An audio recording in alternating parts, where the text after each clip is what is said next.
చెప్పండి, డ్రైవర్కి చెప్పండి, టికెట్ అడిగితే తోలు తీస్తాను. మీరు శ్రీశైలం వెళ్ళాలా, కాళహస్తి వెళ్ళాలా, మీరు అక్కడికి వెళ్ళాలా, మీరు భర్త మీద అలిగి పుట్టింటికి వెళ్ళాలా, ఇవన్నీ చంద్రబాబు నాయుడు గారు మాట్లాడిన మాటలు నేను మాట్లాడట్లా. మీరు ఎక్కడికైనా వెళ్ళొచ్చు, మీ ఇష్టం వచ్చిన చోట వెళ్ళొచ్చు. కాలక్షేపానికి కూతురింటికి వెళ్ళాలంటే కూతురింటికి వెళ్ళొచ్చు, కాలక్షేపానికి తోడుకోళ్ళ ఇంటికి కూడా, తోడుకోళ్ళ పుట్టింటికి కూడా వెళ్ళొచ్చు అని చెప్పి వెనకటికి సామెత ఉంది. తోసితోయినమ్మ తోడుకోళ్ళ పుట్టింటికి వెళ్ళిందని చెప్పి పెద్దలు చెప్పేవాళ్ళు. చంద్రబాబు నాయుడు గారు అది సామెత, నేను నిజం చేస్తున్నా మీ నారా చంద్రబాబు నాయుడిని. మీరు కావాలంటే సరదా పుడితే తోడుకోళ్ళ గారు పుట్టింటికి కూడా వెళ్ళండి అని చెప్పారు. బాగున్నాయి, ఎన్నికలు అయిపోయినాయి, ఆ బస్సు లేదు, ఫ్రీ బస్సు లేదు, ఎక్కడికి పడితే అక్కడికి కాళహస్తి లేదు, తిరుపతి లేదు, శ్రీశైలం లేదు, విశాఖపట్నం లేదు. ఆ పరిస్థితిలో నడుస్తూ ఉంటే మొత్తం వైఎస్ఆర్ కాంగ్రెస్ పార్టీ, జగన్మోహన్ రెడ్డి రచ్చ చంద్రబాబు నాయుడు బస్సు ఎక్కడి దాకా వచ్చింది, ఫ్రీ బస్సు ఏది, మేము మా పుట్టింటికి వెళ్ళాలని చెప్పని. అలాగే తిరుపతిలో కొంతమంది ఆడపిల్లలు బస్సు ఎక్కి చంద్రబాబు నాయుడు వీడియో చూపించి ఆయన గవర్నమెంట్లోకి రాగానే మేము బస్సు ఎక్కేయండి, చంద్రబాబు పేరు చెప్పండి, అడిగినోడు తోలు తీస్తా అని చెప్పాడంటే వాళ్ళేమో మా ఉద్యోగాలు పోతాయి అమ్మ, భలే చంద్రబాబు ఇవన్నీ వెళ్ళినాం, చంద్రబాబుని నమ్ముకుని ఎవడొట్టేసాడు, ఎందుకు కొట్టేసి మమ్మల్ని అడుగుతారేంటమ్మా వాళ్ళు గోల. ఆటో వాళ్ళు ఎవరు, బస్సు డ్రైవర్లు, ఆర్టీసీ ఉద్యోగస్తులు. ఈ రకంగా ఆంధ్రప్రదేశ్ రాష్ట్రంలో ప్రజలు, అన్ని రాజకీయ పక్షాలు, జగన్మోహన్ రెడ్డి వీళ్ళని ఒక ఆట ఆడుకునే పరిస్థితికి వచ్చేప్పటికి సిగ్గేసి దాన్ని ఏం చేశారంటే ఎక్కడ మంత్రులు మాట్లాడటం బిగించేశారు. ఎలక్షన్లోనేమో మీకు ఎక్కడికి కావాలంటే అక్కడికి వెళ్ళిపోమన్నారు బస్సు ఎక్కి.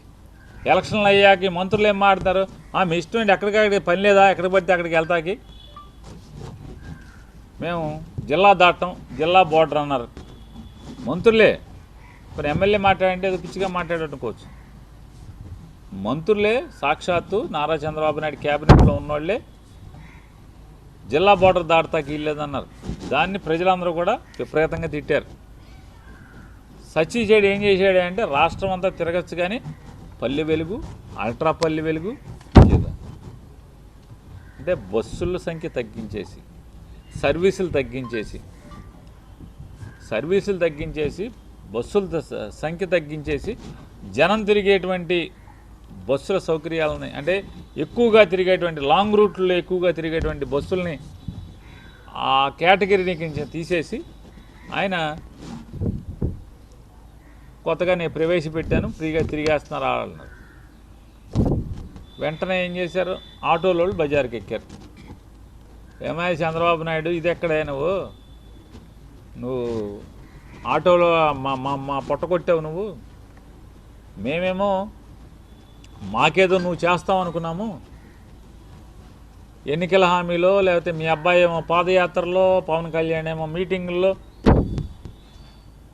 ఊకదంపుడు ఉపన్యాసం చెప్పారు, డ్రైవర్లకు అది చేస్తాం, డ్రైవర్లకు ఇది చేస్తామని చెప్పారు అని చెప్పి వాళ్ళు తగులుకుని వాళ్ళు రచ్చ భిక్షాటన, బొచ్చి పట్టుకుని అడుక్కోవటం, లేకపోతే చంద్రబాబుని తిడతాం, చంద్రబాబుకి పాడి మోయటం, ఇట్లాంటి రకరకాలుగా చేశారు. ఇక వీళ్ళతో సావు లేదురా, ఏదో సస్తున్నావురా బాబు అని చెప్పి మళ్ళీ వాళ్ళకి ఏదోటి చేద్దామని చెప్పని మళ్ళీ మొదలుపెట్టారు. ఇవాళ వారు చెప్తున్నారు నారా చంద్రబాబు నాయుడు గారికి ఏంటయ్యా అంటే 2,90,669 మంది ఆటో డ్రైవర్లకి, 2,90,669 మంది ఆటో డ్రైవర్లకి 436 కోట్ల రూపాయలు డబ్బులు వేసేసాం. అసలు ఇంతవరకు ఆటో డ్రైవర్లని గుర్తించి డబ్బులు వేసేటువంటి కార్యక్రమం అసలు ఇంతవరకు ఆ భూప్రపంచం మీద ఎక్కడా లేదు. ఇంతవరకు నేనే మొదలుపెట్టా స్పీచ్ చెప్తున్నాడు అక్కడ ఒక గంట క్రితం.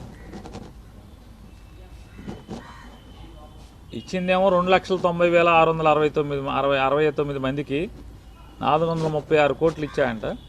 ఇచ్చి ఆయన ఓపదంకుడు ఉపన్యాసం మొదలెట్టాడు. ఇక కొట్టో ఇక మామూలుగా కూర్చున్న ఆటో వాళ్ళకి చెవుల్లో రక్తం కారతమే. టీడీపీ వాళ్ళు మాత్రం కొయ్యని ఎలేస్తున్నారు. ఈ ఆటో వాళ్ళు మాత్రం ఏడుపోయితే తక్కువ. చెవుల్లోంచి రక్తం, కూర్చోబెట్టి గంటలు గంటలు ఎరగొట్టేస్తున్నాడు. ఇక నుంచి ఆటో స్టాండ్లు అక్కర్లేదు తమ్ముళ్ళు, ఆటో స్టాండ్లు మీరు అసలు కూర్చో అక్కర్లా, మీరు ఇంటికాడ పడుకోండి. యాప్ పెడతాను, యాప్ పెడితే యాప్లో మీకు ఫోన్ వస్తుంది, మీరు లేచి గబాల చొక్కా వేసుకుని పరిగెత్తుకుని ఆటో వెళ్ళి ఎక్కించుకెళ్ళిపోండి.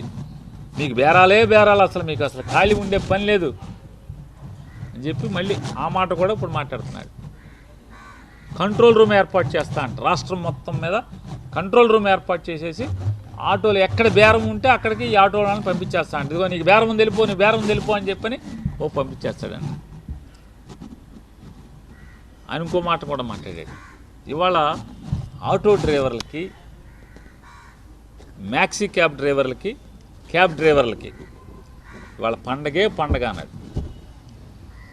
ఈ డైలాగ్ చూస్తే ఆటో వాళ్ళందరికీ ఒక డైలాగ్ గుర్తుకొచ్చింది. అదే సినిమాలో బ్రహ్మానందం గారు సాఫ్ట్వేర్ ఎంప్లాయీ, మోకాళ్ళ కిందకి ఈ శీలమండల పైకి ప్యాంట్ వేసి ఆలి అడుక్కుంటాకు వచ్చే 10 పైసలు ఎంత వేసి పండగ చేసుకు ఇవ్వాలంటాడు, లేదా రూపాయి వేసి. అట్టా ఉంది ఈ పండగ చేసుకో, అంతకు మించి ఏమైనా ఉందా అని అడుగుతున్నాను నేను. ఈ 15,000 రూపాయలు మీరు ఇచ్చేది 15,000 రూపాయలు ఎంతమందికి ఇచ్చారు?